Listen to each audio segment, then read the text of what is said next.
asalaamaaleykum ginnaaw bi ma lay nuyuwaatee bu baax di leen ziar di leen nuyu bu baax a baax waa SM Info International donc fi ñu commencé information yi mooy que ni Ghana ñoom neenu adopté nañu définitivement loi anti LGBT neenu Ghana képp koo xamante ni jàpp nañ ka fa mu nekk góor jigéen dinañ ko tëj 3 ans de prison ba 10 ans aussi tamit képp koo xamante ni da ngay def promotion maanaam par exemple nga nekk waykat di sol yëre LGBT wala nga nekk influenceur affaire yooyu di yegg si yenn podium yi di sol yëre LGBT ak yooyu ñooñu tamit ci peine yi la ñuy bokk nee na journal bi daal li mu xamle mooy que ni ñiy def ñiy defal promotion LGBT ak ñi nekk LGBT ñoo yem même peine mën nan la si tëj 3 ans ba 10 ans de prison. ba tey bokk na si information yi neenu Matteo Mille porte parole bu département bu état américain bi moom dafa wax ni génnee nañu 10 millions de dollars pour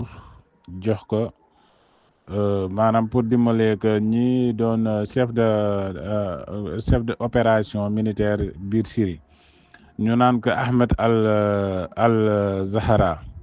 ñu gën ko xam si Abu Mohamed al Julani nee na États-Unis jox na ko 10 millions de dollars waaw lii rek day tegtal ne day firndeel rek li ñu doon wax dès le début que ni ñii ay suqu États-Unis lañu. ba tey bokk na si information yi ki nga xamante moom moo rey général Garilov moom arrêté nañ ko waa FSB ñoo xam ne loolu moom nag buñ ko jàppee comme niñ ko waxee moom avoué ni moom moo def affaire bi ndaxte li tax ñuy kii ko mooy que ni dafa caméra surveillance wifi moom moo ko feeñal moom waa ji bi muy installé exposition bi si bi mu ko exposé si bi muy exposé bombe bi lépp caméra bi wane na benn caméra wifi moom moo ko ne moo tax waa ji avant muy génn Russie rek ñu jàpp ko ba tax na nee na moom ginnaaw bi mu posé bombe bi ba général bi quitté lieu bi mu nekkoon si la jot benn vidéo buy wane ni général bi quitté na si noonu si la ko activé par distance si noonu si la rey général bi ak adjoint am moom nag nee na moom citoyen Ouzbékistan boobu nee na service secret bu Ukraine moom moo ko recruté ba pare ni dinañ la fay $100,000 dinañ la fay $100,000 neen si noonu si lañ ko wax ne que dinañ la fay $100 millions aussi tamit nga yóbbu la maanaam biir Europe maanaam daal dootoo dundati Ouzbékistan mais dañ lay yóbbu Europe ba pare jox la sa $100,000 $100,000 nag su ma juumul mi ngi nekk 65 millions francs CFA moom lañ ko fay. ba tax na waa FSB moom ñoom nee nañu emploi yu service secret yu Ukraine yi ñoom bokk nañ ci mbir mi organisation attaque bi ñoom bokk nañ si ba tax na nee na ñoom service secret yu Ukraine yi ñoom dinañ jot seen sanction bi nu mérité dinañ leen ko jox ñoom waa Russie ba tey bokk na ci information journal bii di Géoéconomie moom dafa xamle ni actuellement ni Ukraine perte na maanaam li mu yore woon ci région bu Kursk bu doon maanaam li mu ci jotoon a gagné lépp 50% yi ñàkk nag nee na daal 50% yi Ukraine ñàkk na ko ba tax na nee na source boobu mi ngi ko amee benn militaire ukrainien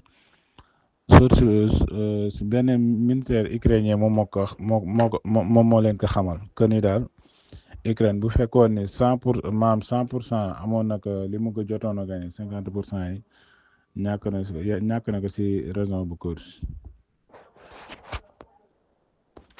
moom ngeen gis naan si photo bi comme bula bi actuellement ni moom la ukrainien yi garde actuellement nii mais chemin bi ngeen di gis chemin beeg rouge bi yëpp waa Russie actuellement ni ñoom ñoo ko gàddu mais rouge bi nag en général fa la xeex ba nekk daal rouge bi. ba tey bokk na si information yi moom Evgeny Kras dafa déclaré ni nee na moom benn chef de organisation terroriste moom la jiite moom dafa wax ni xeexu nucléaire maanaam Russie door nucléaire biir Ukraine dafay nekk loo xamante ni ñoom dañ si avantage mooy que ni dafa bëgg a wax ni daal Russie bu dooree nucléaire biir Ukraine bu boobaa Chine ak Inde dañ koy wan ginnaaw neen boobaa Chine ak Inde dina ko wan ginnaaw te day tax occidentaux yi gën a am renforcement soutien biir Ukraine nee na looloo tax maanaam mu bëgg guerre Russie door nucléaire biir Ukraine mais nee na Poutine nanguwul loolu door nucléaire ndaxte boobu ba léegi gars yi ñoo ngi koy provoqué mais Poutine ba léegi réagirul ndaxte ba si généralam bi ñu rey rek te mu yor wàllu nucléaire bu Russie lépp provocation la pour Russie réagir mais actuellement ni gars yi ñoo ngi koy tendre pièce boo xamante yaakaar naa ni Russie du si dugg. ba tey bokk na si information yi Allemagne seen ministère bi yor wàllu défense ñu naan ko Pesturi moom dafa déclaré ni bu fekkee ni jàmm am na entre Russie ak Ukraine aussi tamit Russie d'accord ñu envoyé ay militaires maintien de la paix biir Ukraine ñoom Allemagne pare nañu pour envoyé loolu biir Ukraine mais l'affaire moom li mu wax dafa leer mooy que ni seen benn militaire du dem biir Ukraine aussi tamit seen missile longue portée bii du Taurus boobu duñ ko mas a jox Ukraine aussi bien vrai que nee na ñoom mën nañ ko jàppale si wàllu kii bu mën nañ ko jàppale si lu bëri daal si côté économie ak armement ak yooyu mais daal lu seen missile bi du Taurus ak seen armée bi daal duñu teew biir Ukraine mais ministre de la défense bi nee na bu fekkee ni Russie ànd na si pour ñu yóbbu ay militaires biir Ukraine pour maintien de la paix boobaa ñoom Allemagne dinañ ko yóbbu waaye bu fekkee ni Russie d'accord aussi boobaa duñ ko yóbbu te waxoon naa ni benn diplomatie Union européenne waxoon na ni Russie li tax mu ba léegi d'accordul mooy que ni maintien de la paix boobu nga xamante ni Donald Trump proposé na ko ak occidentaux yi Russie dafa bañ loolu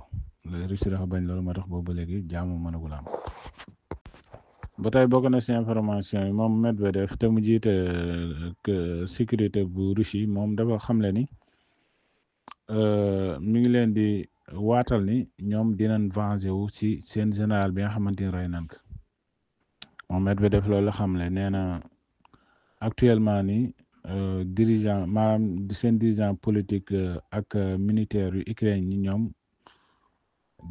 dinañ fay si ñooñu ginnaaw bi ñu reyee seen commandant Russie bi aussi tamit xamle ne ni moom Medvedev ni Kiev actuellement ni dafay tenter pour gën a prolonger guerre bi ne looloo tax muy def frappe yi muy def nii mais daal li mu xamle daal mooy que ni dinañ fay si ñoom fay boo xamante ni fay bu jéggi dayoo lay doon. aussi tamit nee na defetu Ukraine loolu maanaam daal lu mënul ñàkk la maanaam Ukraine fa mu am defet malgré que li muy def yëpp fa mu am defet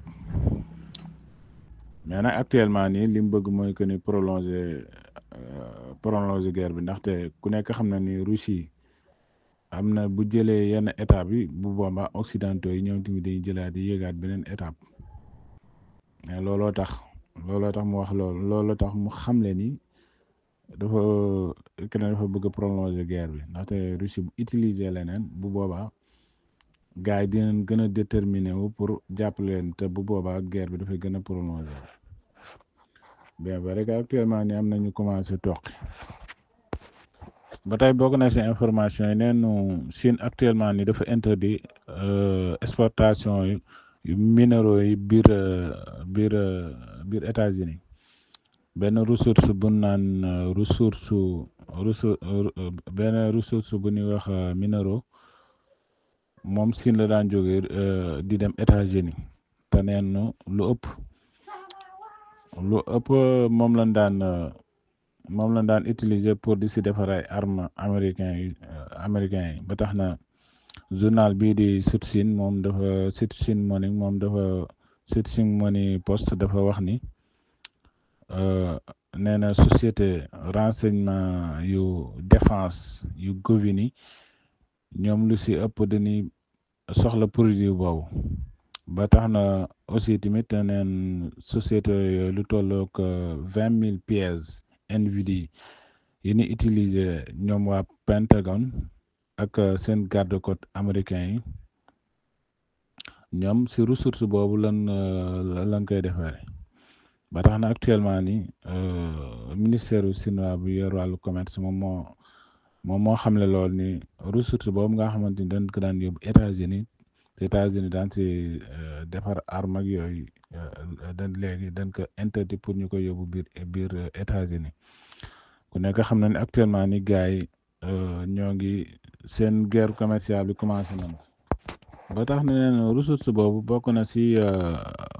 si yi muy defar mooy que ni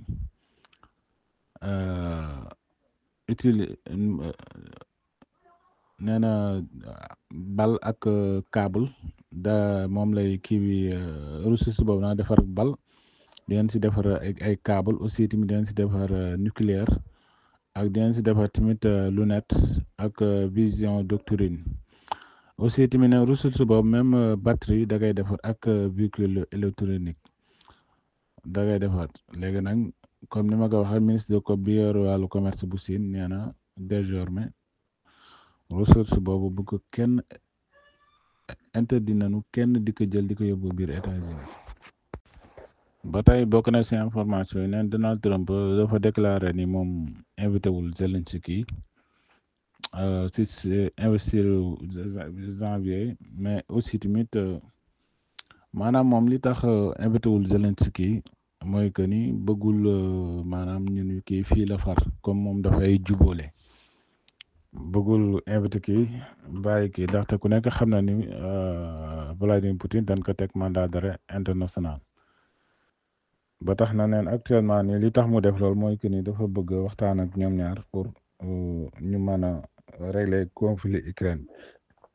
mais loolu tax invité wu leen ba tey bokk na si information yi France seen assemblée nationale bi ginnaaw bi député bi ñu naan Sébastien Delegou moom ginnaaw bi mu yëkkatee drapeau palestinien bi si biir assemblée nationale bi si la jot benn lettre menace de mort lettre bi nag moom moo nekk noonu ku nekk si yéen mën na ko lire nee nañ ko daal ay fan lan la may daal dinañ jël sa bakkan aussi dinañ la rey comme ni nu rey waa Gaza yi ba tey bokk na si information yi Volodymyr Zelensky moom dafa déclaré ni si benn interview boo xamante mi ngi ko doon def Parisien nee na bare na ay bare na ay président ak ay homme politique yu koy proposé pour mu wàññi âge soldat yi mooy comme li ko américains yi waxoon rek mais moom li mu wax mooy que ni actuellement ni guerre moderne nekkul ni force yu bëre moom moo koy guerre nee na guerru léegi technologie moom moo koy guerre ak armée armée yi leen di jàppale mooy aérien yi ba tax na moom nee na am na ay dirigeants yuy wax pour mu wàññi âge u xale yi mobilisation yi mais moom daal li mu xamle li mu déclaré daal publiquement ak nee na loolu wax na ko publiquement ak privé